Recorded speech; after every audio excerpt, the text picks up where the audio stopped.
ஹாய்ங்க, it's Wednesday afternoon. எங்கள் ஊரில் நல்ல மழைங்க. கிளைமேட் நல்லா சில்லுன்னு இருந்துச்சுங்க. நெக்ஸ்ட் டே ஹாஸ்பிட்டல் செக்கப் போக வேண்டிய வேலை இருக்குது.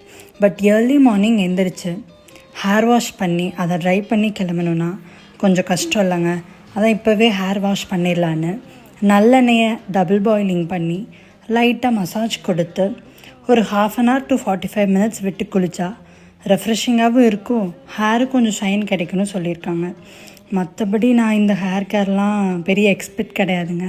பிகாஸ் என்னோடய ஹேர் டெக்ஸ்சர் ரொம்ப வேவியாக இருக்கும். அது மெயின்டைன் பண்ணுறதெல்லாம் ரொம்பவே கஷ்டங்க. அப்புறம் மறுபடியும் சடனாக நல்லா ரெயினுங்க. அப்படியே அந்த கிளைமேட் என்ஜாய் பண்ணிவிட்டு எங்கள் வீட்டு மீனா கூட கொஞ்ச நேரம் அப்படியே விளையாடிட்டு ஹேர் பாத்தும் பண்ணிவிட்டு ஆஃப்டர்நூன் ரொட்டீனை நல்லபடியாக முடிச்சாச்சுங்க. நெக்ஸ்ட் வீடியோவில் ஹாஸ்பிட்டல் செக்கப் வ்ளாக் பார்க்கலாங்க.